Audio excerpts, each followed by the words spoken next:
Now I'm back. Yay, now I'm back. Hooray! I think everything is working fine. Okay, yeah. There's just a small thing, but I think I'll be able to keep going. Just keep watching the video. Is gone. This character is different, jovial, happy, informal, willing to wrap himself in large confusing sentences that leave him more confused than us. It doesn't feel like Gaster. But that's only one side of things. That's for the character heads in the audience. Now we appeal to the lore heads. Let's talk about context and function. Gaster, throughout every conversation, has known what he's doing. He shows up with an explicit purpose and carries it out. His goal revolves around us playing Deltarune. That's been his plan since the beginning. His only request is that we see it through to its completion. Why? Well, maybe you're like me and you think he's tricking us with a super linear prophecy and story that will ultimately benefit him in some way. Maybe you think he wants to save the world and create a new future. Regardless, it's clear that we've already agreed to help him when we clicked I accept in the survey program. Now let's talk about the Valentine's person. This character's entire purpose is to ask if we can help him. Forgetting about all the other goofy dialogue for a minute, the character says the purpose of this message is that he needs to help someone, but he doesn't remember who. He asks us if we'll help him help them, before saying that we seem reliable and that he will be counting on us. This goes against the already existent context regarding Gaster and us helping him. First off, this character asking us to help him help someone isn't the kind of thing Gaster would ever do or even need to do. We are already helping Gaster, signing a digital contract as soon as we open survey program. And he's the type of character to plan ahead, to know things, so much so that when you copy 3 files, he says preparations are complete. He clearly has some kind of a plan. So to randomly reach out to us and vaguely ask us to help him help someone else, that just doesn't make sense to me. Not only that, but this character says we seem reliable. That's not the kind of thing you say to someone you've known for a while. Now, on the topic of Deltarune, God. This character simply asks, how is Deltarune? Before saying that as we are waiting patiently, the time is going around. Why is it's very hard to think so of another weird? character besides Gaster who knows of the existence of Deltarune. But this is part of a much larger discussion. First off, there are numerous things called Deltarune. The program that Gaster provided us and has explicit control over is called Deltarune. The legend in-game is called The Legend of Deltarune. The video game we download off of Steam and the Nintendo eShop is called Deltarune. Spacing is kind of important in both the English and Japanese versions of Deltarune. The game Deltarune is 1 word, while the legend is 2 words. Deltarune. The object in universe is also called the Deltarune. So this Valentine's refers to Deltarune with a space, while Gaster on Twitter referred to the game Deltarune without a space. Boy. I'm not going to put too much emphasis on this, but the fact that it's spaced does kind of imply that this character is talking about the legend rather than the game itself. You could even push this farther. Gaster saying, show yourself, Deltarune, only to provide us with survey program, could imply there's something else named Deltarune we're not thinking about. Something like, I don't know, the vessel? Okay, this is kind of stupid, I understand that, but consider this. Perhaps the vessel is the Deltarune.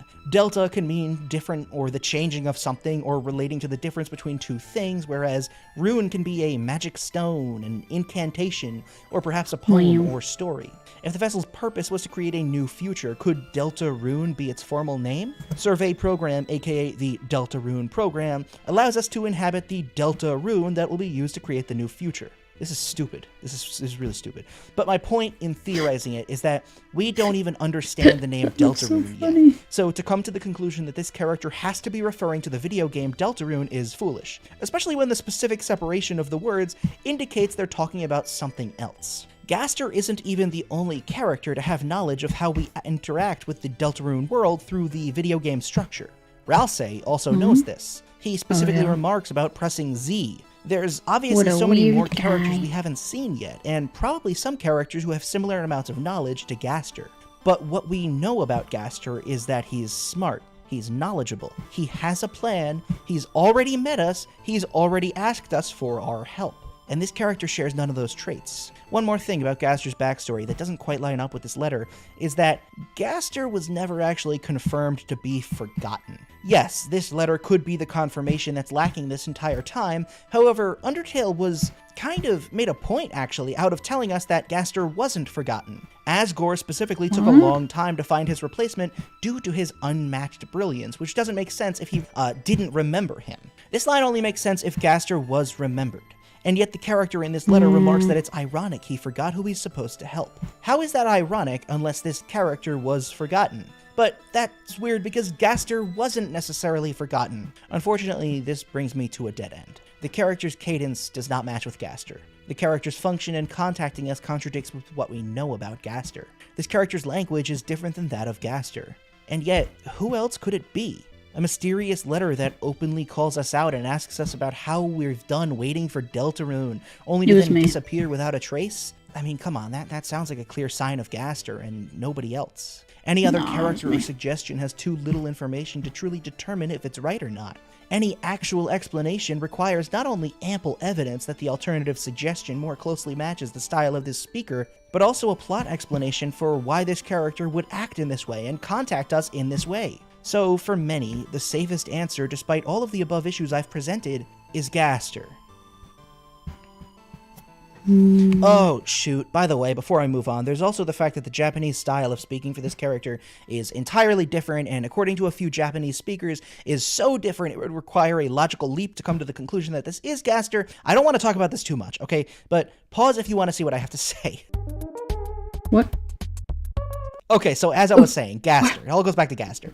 And why complain? I mean, here's what we've been asking for so long, right? An actual sign of life from this game's big, mysterious character. Since 2015, we've been waiting, and here it is, so why complain? Well, this is again going to be me talking about my personal opinions about stories, but it all comes down to the secret fifth aspect of understanding character that I didn't mention. Presentation. You see, every character in every story is defined by their presentation. What makes SpongeBob and Squidward's relationship goofy instead of abusive? What makes Batman a hero instead of a classist criminal? What makes the battle against the Empire exciting and action-packed rather than horrifying and scary? It's all presentation.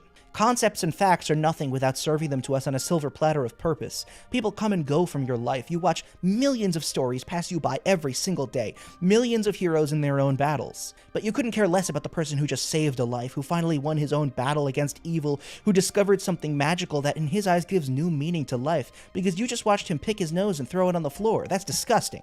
But characters aren't like that. You only see them through a unique lens that only shows you the moments meant to convey a message or argument or feeling. People aren't characters, and characters aren't people. Papyrus never sat down on Undertale on the couch and said, "Oh god, this day was rough. Listen, I don't have it in me to be too silly right now. I honestly would just prefer to take a nap. Maybe tomorrow, though. Alright, have a good night." Because that goes against everything we know about Papyrus. That would make no sense. I want to say something along the lines of, all characters are one-sided, but people will misinterpret that. I guess what I mean is, characters are thin straws that contain water and move them from point A to point B, without the water swirling them around too much or changing shape, whereas people are tubs of water, able to hold so much more nuance than the straw, an unmeasurable mass of undulating fluids, changing form, reflecting a vastly different image moment to moment. It's impossible to comprehend this tub of water. But it's not impossible to comprehend the straw. The water in that straw is a character, being pushed from the beginning to the end, in a tight, unchanging capsule. Characters who go on crazy arcs? That's a bendy straw. Twists and turns push them in directions we previously didn't expect. Characters can change and develop and grow and learn and lie and act differently between situations, but you never look at the character and say, "Wait a minute, you shifted so much I don't even recognize you," unless the purpose of the 180 is to call that shift out to the audience. Undertale has plenty of characters who act or talk one certain way, only for them to act or talk differently later. Sans, Asgore, and Undyne all do this. Sans acts like, well, Sans, but periodically gets incredibly serious. And in the genocide dialogue, he talks about complex concepts involving time travel and comments on our choice to keep playing despite everything. Even then, though, Sans is still Sans. He still acts a very specific way, dunks on you, still speaks in the same cadence he always does, uses similar words. He's the same Sans. Undyne is probably the biggest shift of them all. She's uber serious, going through the regular royal guard speech, only to say screw it and completely act like herself. Now, with all of these instances, characters go from acting one way to another way. In the case of Undyne, a character specifically goes from ultra serious with very little personality to completely exciting and fun and kind of silly. However, in all three of these instances, these characters shifting into their more natural or more serious behaviors are shown specifically to be a contradiction. The surprising nature of the shift is always focused on. Asgore specifically is built up as this huge threat. Everyone says his name in red, his name has got the word gore in it, and this moment where he's just completely nice is supposed to feel shocking. Tonally, it's shocking. Same with Undyne. Her saying screw it and acting more like herself is showing us that, yes, this character is totally different than we've been expecting. The contradiction between this version of her personality and the ominous knight who's been chasing us is specifically called out through this fast-paced moment with loud music, wild camera cuts, and irreverent shouted dialogue. This shift doesn't naturally happen. We don't see her serious, then walk into the next room and she's acting this other way. It's a specific moment that the game fully focuses on to show you this change. Also, even in these instances, all of these characters still act like themselves. They don't carry a completely different manner of speaking and certainly don't say things that go against what we know about them. The Valentine's card isn't like this. I don't like the idea that this is just more character development for Gaster because every single instance of Gaster has acted the same way. This random note is suddenly very, very out of character, and there's no noticeable shift that's focused on. I would instantly accept this if the letter started off like, "Welcome, I have something very, very important to say to you. Happy New Year!" and then continued on. This example clearly establishes the shift from personality A to personality B as something that is natural to this character. Hey, you know Gaster? Well, here's more of him, rather than, here's Gaster in a completely unique, unexplainable state. For this to be character development, it's like taking the water going through the straw and putting it in that tub with more water. That really doesn't help our perception of his character. If this is Gaster, it doesn't achieve much functionally. Well, we've already said we'll help Gaster. If this is Gaster, all it really does is tell us, also, he's silly. It doesn't really add anything to his character. If anything, I think it tears down the air of seriousness we've previously come to expect. That's why I don't like the argument that it's character development. But let's just say this is wrong. Let's just say this is character development. Again, you might ask the question, what's wrong with it? Sure, maybe I don't believe it's Gaster, but what would be the problem if it was? Frankly, I think that making Gaster a goofball completely ruins him. I've already gone over the actual nitty-gritty of why I don't think it is Gaster and why it goes against specific instances of Gaster that we've been shown, but I'd like to talk about my specific interpretation of Gaster. A few people have told me over the last few days on the Discord servers I'm in that I'm complaining over my personal headcanons being proven wrong, and I really don't like that wording, because headcanons don't have to be attached to any bit of reality, and they can exist in your mind without being affected by the outside world. But I will admit my displeasure is partially due to my personal feelings, my personal interpretation of the story. Regardless, I still think these thoughts are valid and relevant to the discussion. At least to me, Gaster has always been presented in a scary way. Every instance of Gaster was meant to be mysterious, spooky. That is true. I'd even go as far as to say frightening. Specific Gaster-adjacent imagery and symbolism is meant to be unnerving. The bunker with the Gaster sounds, the sudden lack of any noise outside of this odd grinding. Entry number 17 talking about an experiment that's darker yet darker. Gaster's non-stop devil symbolism. The way that when you call in the dark world, the music just stops and this loud noise happens. When you enter his name, you're booted out of the game. These things are odd, frightening, unnerving. Personally, in as few words as possible, which is still going to be many words, I think Gaster is closely tied to two parallel concepts. First, he's connected to the idea of a game being wrong. There's a very specific feel when you run into a glitch in an old video game. Missing No, the glitched Pokemon, looks wrong, and everything about its functionality is wrong. It levels up and down in ways that make no sense. It's not explained by the game, it's not meant to exist, so its sudden unexplained appearance feels wrong. It feels like this guiding hand that is the game that's been walking you through the story can't see the ghost that's staring right at you. You have no idea where it stops or where it ends because this isn't intended. This wasn't meant to happen. this is wrong. It goes parallel with the idea of the world around you being wrong. The idea that there's some eldritch monster behind the veil of reality staring at you at this very moment. Beasts you cannot describe in human terms. In a sense, these two things, a game being wrong and the world being wrong, go hand in hand. How would finding Missing No feel like to a Pokemon trainer? Well, I'll ask you. If you'd found a disgusting mass of indescribable form in the forest and everyone treated it as if it was a normal pet, would you be able to sleep at night? Or would you be convinced that reality is falling to bits around you, that you're in hell? Toby is no stranger to turning game mechanics into actual in-universe plot devices. And Gaster? He feels like the general state of wrongness. He doesn't exist in the actual plot of the game, is bound by no rules. He shouldn't exist. And therefore, by simply being, he breaks the world around him. Another interpretation of mine, slightly different than the Eldritch Glitch interpretation, is that since day one, Gaster was going to be the closest we'll ever get to a real creepypasta experience. This strange ghost in the machine who's not supposed to be there. He is literally a cut character taking control of the narrative and existing behind the scenes. By being lost in the code, he's stuck in the underlying layer that reality is built from. He's witnessed the inner workings of the world around him, allowing him to act as a creepypasta villain and a strange Satan-like demon. I don't know if you like these ideas or agree with them, but this general sense of horror was so prevalent since the beginning. This feeling of digital wrongness, I guess I could say. You cannot tell me these different Gaster instances aren't meant to be unnerving. But this isn't meant to be unnerving. For the first time in a long time, I felt like there was this unique, absolutely weird and mysterious character who I so deeply cared about that half the reason I even really cared about Deltarune in the first place, besides the general idea that, oh my gosh, Undertale 2, is because I wanted to find him.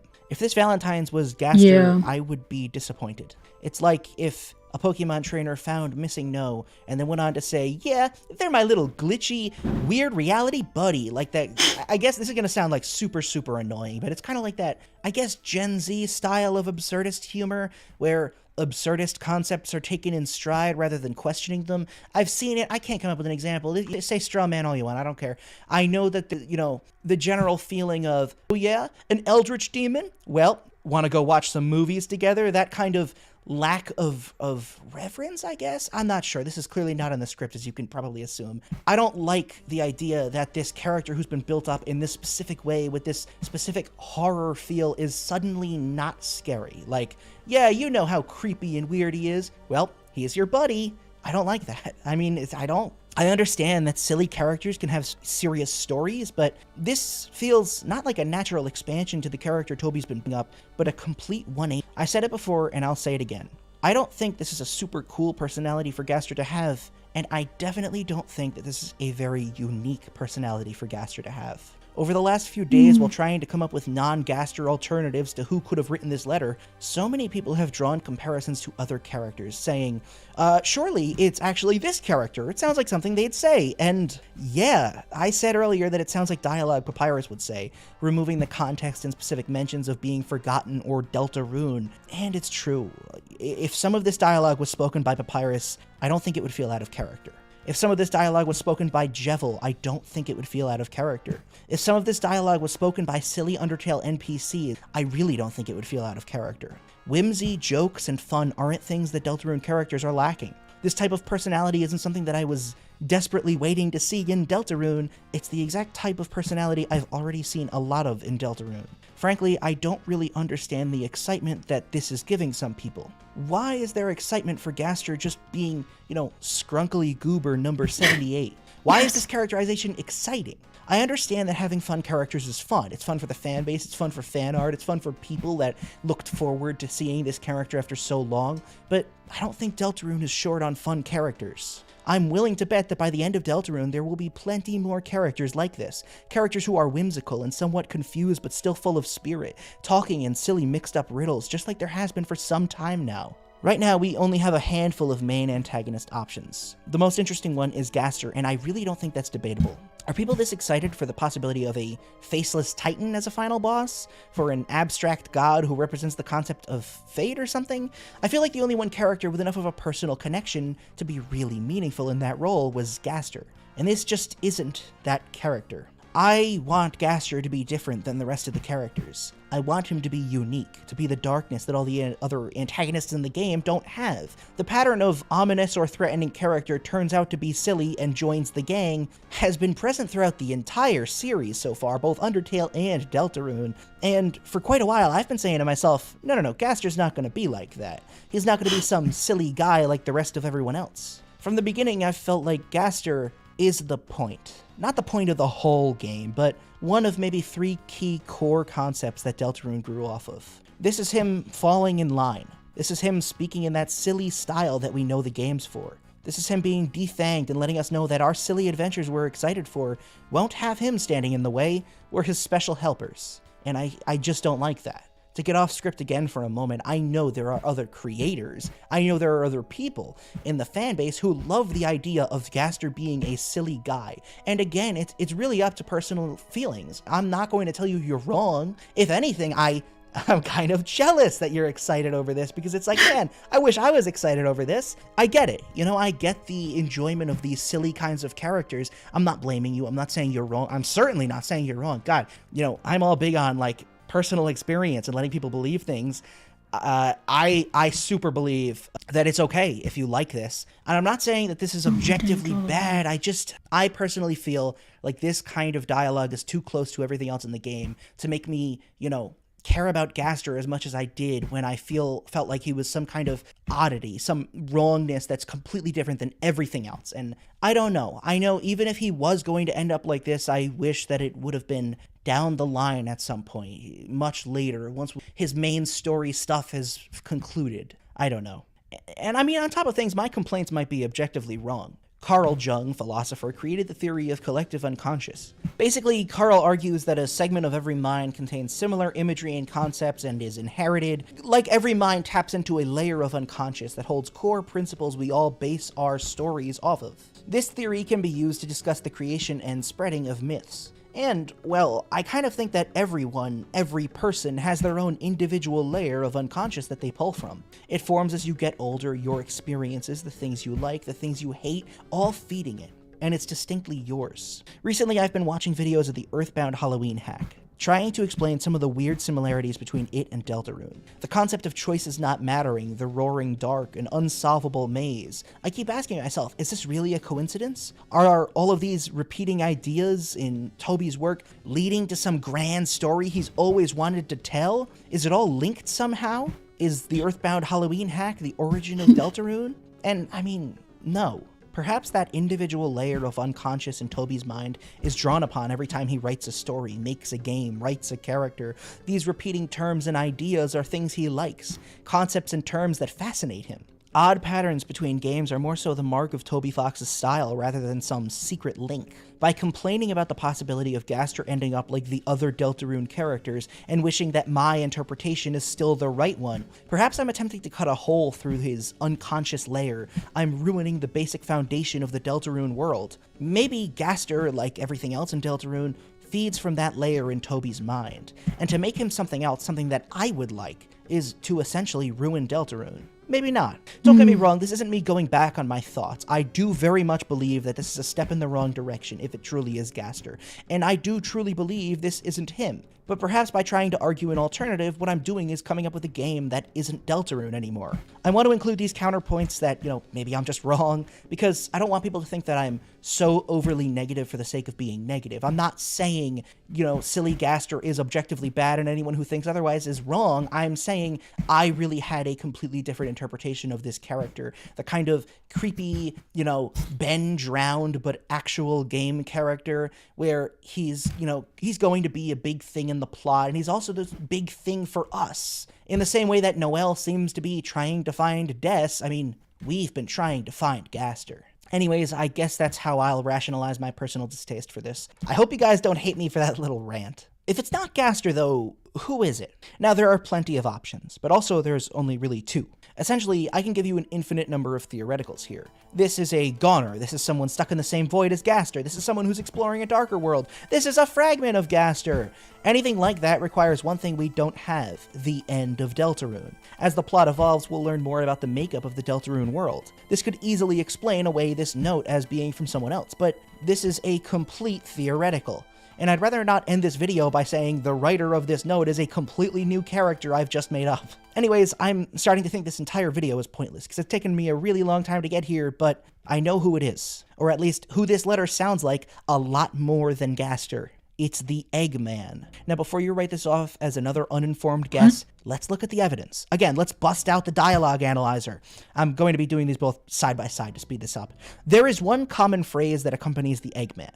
Well, there is a man here. And after you get the egg, well, there was not a man here. Remember how I said I wish if it was Gaster that it started off with some telltale sign that it was Gaster? Take a look at the very first thing this letter says. Well, Happy New Year, or was it the old year?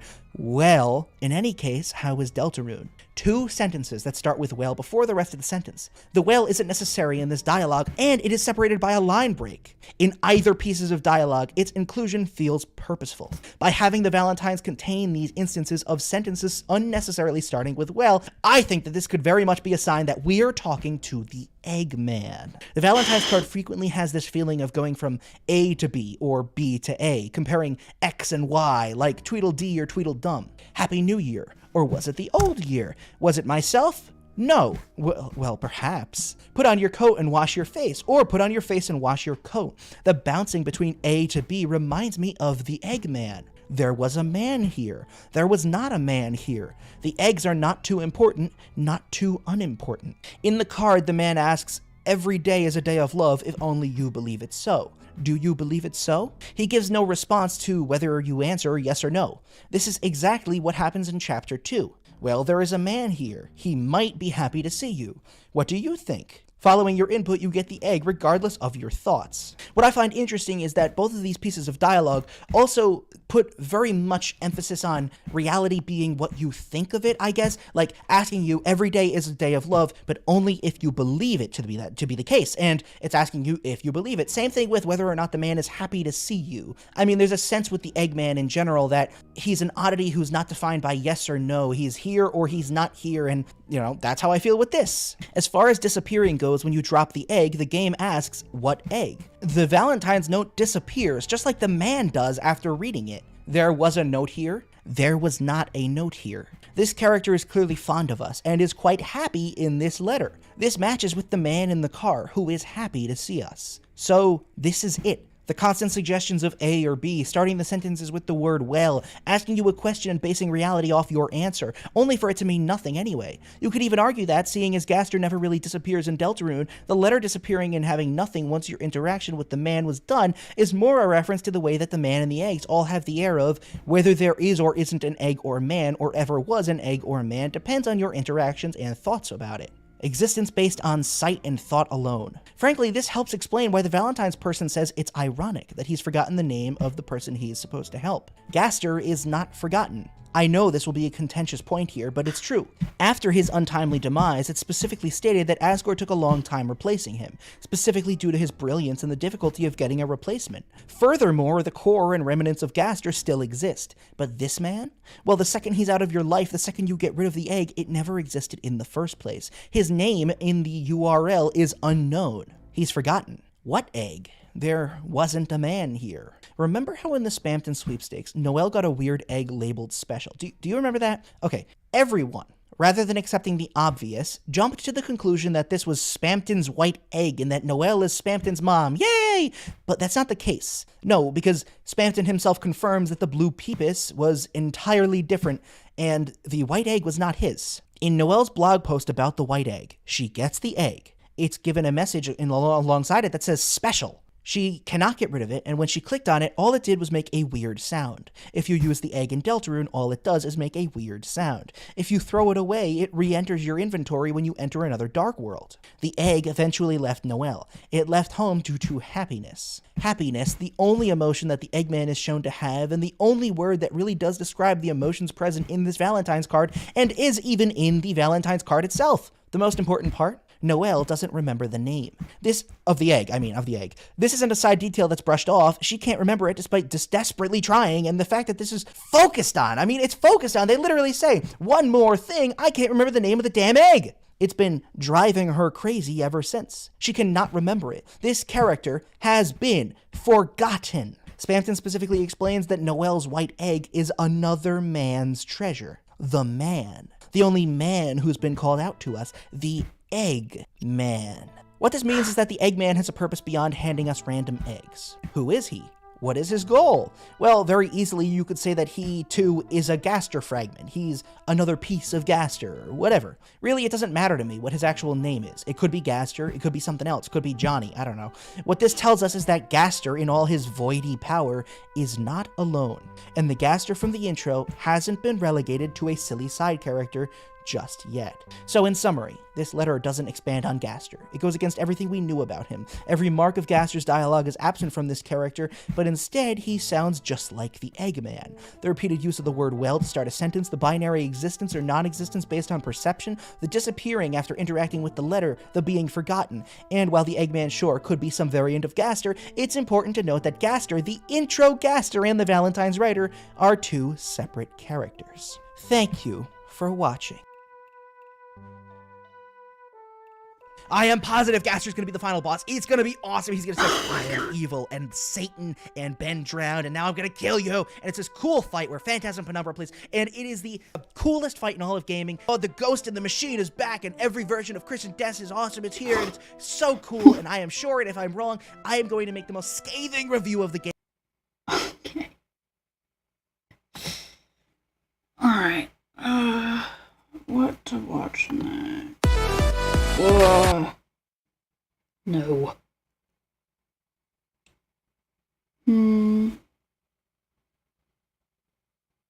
Let's watch this. Hey, it's Molly, and this is a box. We'll watch this. More deltarune theory videos. I just need to go here. I need to go here.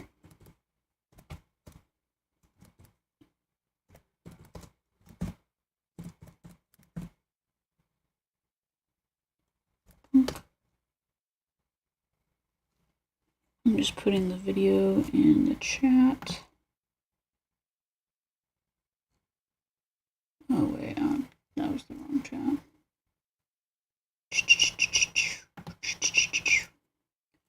I need to put the right here. So video we're watching. Bonk. Control V. Bonk. And then I need to pin that. Okie dokie. And then go here. So this video is called Deltarune on the Fourth Wall, the Device Theory, Part 1. Do that. And that. Imagine that everything outside of this box is reality.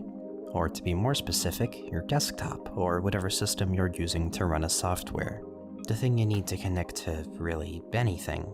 And imagine that everything within this box is a software, a program, an executable of some sort. Programs do many things. They let you browse the internet, they let you listen to music, they let you make silly videos. But one of the coolest things a software can do is make fictional pieces of work that are interactive and respond to the user's input. This is what we like to call a videos game. And videos games do many things, but they all serve a similar purpose, to drag you into its world, at least for just a moment. Unlike most other forms of media, you are not made to be just a spectator of the events within a story, but you are an active part in it. In fact, you can be the center of that media's attention at all times.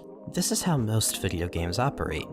They make a protagonist that you play as, and you are able to immerse yourself in that protagonist's shoes even if they are not you. For however long you play a game, you can put your mind somewhere that is not here. Somewhere where you feel like you have freedoms and are in circumstances that you otherwise wouldn't be in. Of course, this has went through a lot of evolutions over the years. Where games used to make a protagonist for you, now you can make the protagonist yourself to make immersion easier. Where games used to be more on rails structurally, now they let you do whatever the hell you want thanks to how technology has improved over the years. However, this idea that you are the protagonist of a game's story is simply an assumption. Because when this type of thing first came out, of course the first idea would be to make these experiences all about you. You consume media. You see how it all unfolds. This type of stuff is supposed to be made with you in mind. So it only would make sense that you get to be the star of the show, yet still consume the media all the same if the opportunity is there for it. Main difference being that you're simply role-playing what you would otherwise be spectating. Some games beg to differ. Some games like to challenge this idea, or otherwise use it in ways that only are available to this kind of medium. Breaking the fourth wall is no new idea. It has its origins in theater, as it refers to a fourth wall that only the audience can see through but the people on the stage cannot. However, something very interesting happens when you do this in a video game. In every other medium, the separation between the audience and the characters is very obvious, and it is practically hard to bake into the production of a thing. A fourth wall break here works mostly in the context of humor. A simple joke, being self-aware of the fact that it is a fictional work but just playing it up for laughs. And because you're simply spectating it, it's easy to look at it and just be like, ha! Yeah, that's pretty crazy, huh? But when you're the one that has the most impact on a fictional world, things turn out differently. To give you the power over the fate of a work's story and over every single thing that your protagonist does is much different, which goes without saying, but to break the fourth wall here opens so many new opportunities. You can do it to unease the player, to challenge the preconceived notion that the screen between the game and them is unbreakable, to make them find solutions to problems in very unorthodox ways. You can do it to raise the stakes in making them understand that while they believe this game is fictional, the characters in it see that it's real because it is all that they know. You can make the player themselves a character by doing this. Not just by giving them a vessel to pretend to be as, I mean literally just them. You can make them the god of the world that they chose to be a part of, and use that opportunity to forge a relationship between the player and a fictional world that no other medium could even conceive of. This is the realization that games like One Shot and Undertale use to the furthest extent. They are able to hold you accountable for what you do in a fictional world, and through careful crafting of the game's characters and story and weaving game functions into the lore by affecting both your world and the game's world, it is able to make you care about something in a way that not even other video games can do. I don't even know what you call this, but it's something special, and something that I've grown utterly fascinated with ever since I got into these games.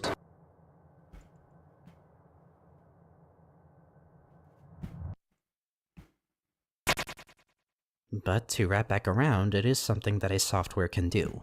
It can play a video game, and as of the past decade or so, it has proven to find ways to immerse you in a way that no other medium can. But that's the thing.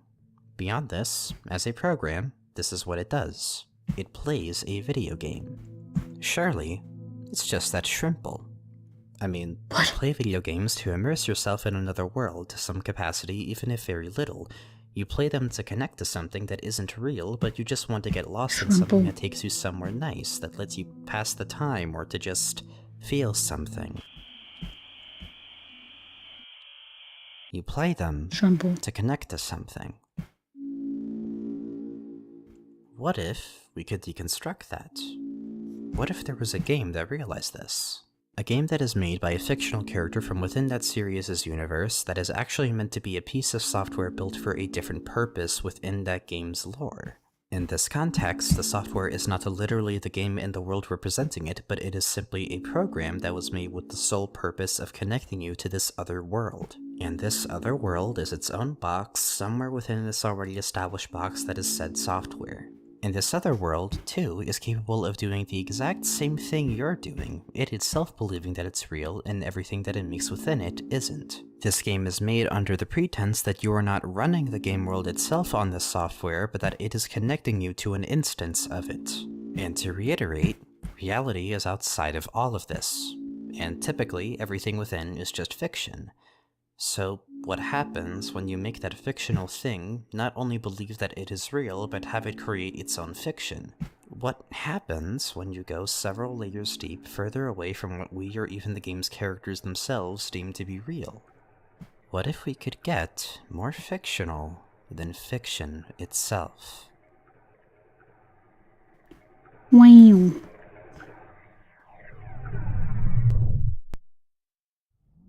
Deltarune, in its rollout, has had a character originally left a complete mystery in Undertale preface the release of both of its demos thus far, and is most likely to have been the creator of these executables in-universe. Most blatantly, the Chapter 1 demo was literally just called a survey program, which opens with the same character connecting to you and guiding you through a, presentation-wise, completely foreign character creator that has not had any allusions made to it whatsoever in either of the currently released chapters. The menus in the Light and Dark worlds are quite different, and functionally it sometimes feels like they play like completely different games. Deltarune's files contain strings in a script that is labeled unused and contains dialogue from a character that seems to be stuck within the code itself, never to be called into the game thus far. And aside from so many other completely unexplainable things that people have noted, yet I feel have not put together from a solely meta standpoint, the very files that handle the character creator, the game over screen, the save menu, along with many other bare-bones aspects of the program's functionality, all intentionally follow completely different file naming conventions, such as device, or process, or whatever it might be in all caps, as if the developer knew people would dig into the code after seeing what they did with his previous game, and decided to single these things out intentionally,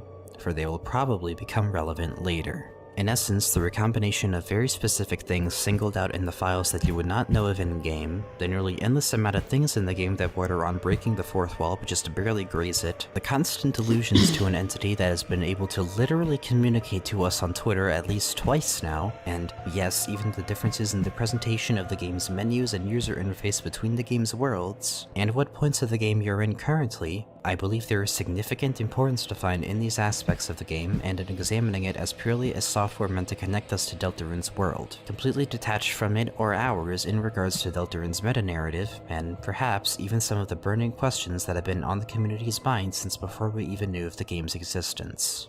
This utterly and proudly deranged hypothesis that I've come up with is what I'd like to call the device theory. And you might be wondering, Molly, how the fuck did we get here?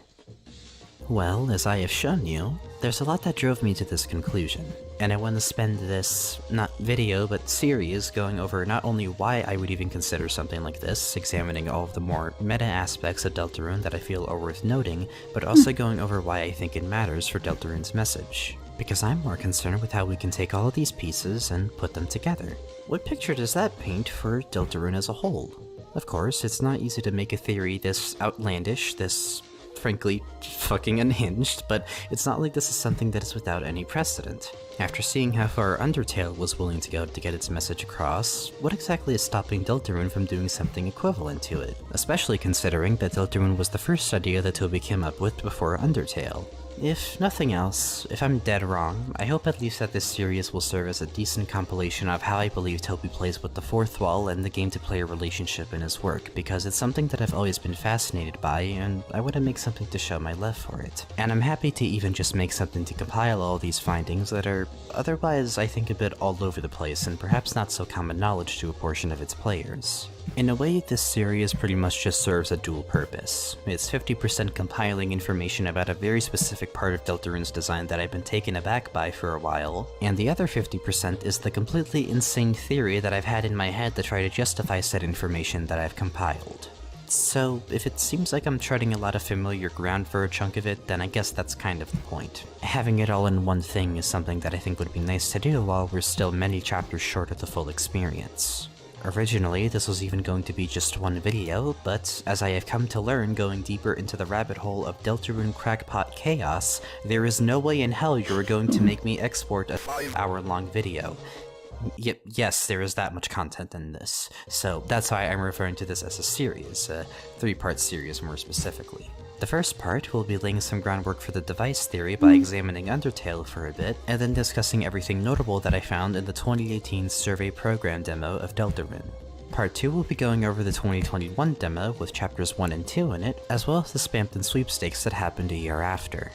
And part 3 will be the device theory, in its full glory as I attempt to make sense of all of my findings and paint the most comprehensive picture that I can paint for Deltarune with them. Needless to say, This is a long one, even by my standards, so to not waste any more time, get comfy, and I hope you enjoy my rambling over the funny video game. And obviously, this series will be spoiling pretty much all of Deltarune and a lot of Undertale as well, so I recommend that you play those and get yourself familiarized with them if you haven't already.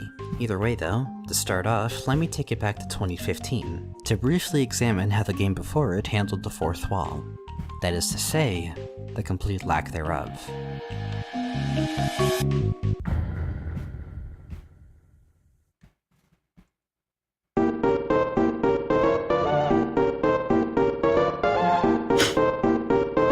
Top 10 Undertale epic moments.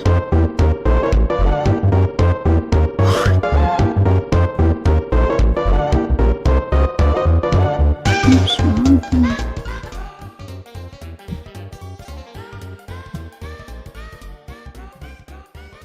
You wanna know something?